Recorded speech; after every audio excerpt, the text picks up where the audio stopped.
ठाकुर जी बोले, ए गोविंदा, ऐसे ही बोलते थे, बोले मोए दाल बाटी खानी है।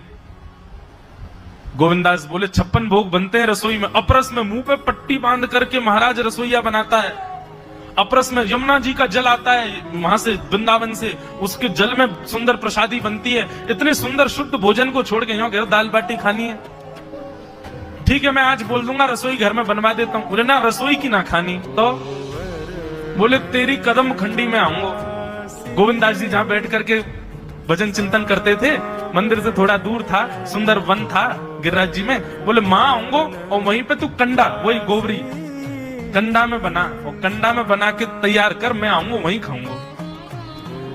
गोविंदास जी बोले, यहाँ सब लोग आपको मंदिर में पूजने आते हैं, आप यहाँ पे भगवान हो, ऐसे कहीं खाने पीने आओ। बोले कोई को पता थोड़ी चलेगी, मैं आ जाऊंगा, तू चिंता मत कर, तू सुन तैयारी कर ले, आज मैं तेरे यहाँ आके प्रसाद पाऊंगा।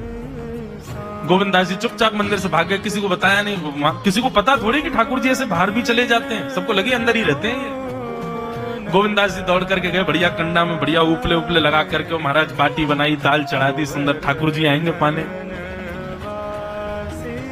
एक पंथ दो काज, ठाकुर जी को दो लीलाएं एक साथ करनी थी। एक तो गोविंद दास के संग सुख लेना है, और एक झाड़ू लगाने वाला गिरिराज जी की तलेटी में झाड़ू लगाता था, उसको मंदिर में प्रवेश नहीं करने देते थे लोग। तो वो बेचारा बाहर खड़ा खड़ा ही दर्शनार्थियों से पूछता था कि ठाकुर जी दिख कैसे रहे, मुझे ये बता दो। दर्शनार्थी आकर के बताते थे, नीली ठाकुर जी ने बाघा पहना है, गले में मोतियों की माला है, मकराकृत कुंडल है, ऐसा टिपारा ठाकुर जी के सिर पर रखा है, और ऐसा ठाकुर जी का श्रृंगार है। तो वो बाहर खड़ा खड़ा नेत्र बंद करके सुन सुन करके ही अपने चित्त में एक झांकी बना लेता था, और मन में सोचता था ऐसे दिख रहे होंगे ठाकुर जी। पर रोज प्रार्थना करता था, नाथ मुझे लगता है इस जन्म में तो आप मुझे कभी नहीं दिखोगे, भगवान इस जन्म में तो मैं आपके योग्य नहीं हूं, पर मेरे पर बस इतनी कृपा कर दो कि अगला जन्म मुझे दीजिएगा तो कुछ नहीं तो चेटी बना देना, तो चेटी बन करके मैं आपके 56 भोग में ही आ जाऊंगा, भीतर आके आपका दर्शन कर लूंगा, लेकिन मुझ पर अनुग्रह कर देना। ठाकुर जी उसके इस भाव से इतने रीझ गए।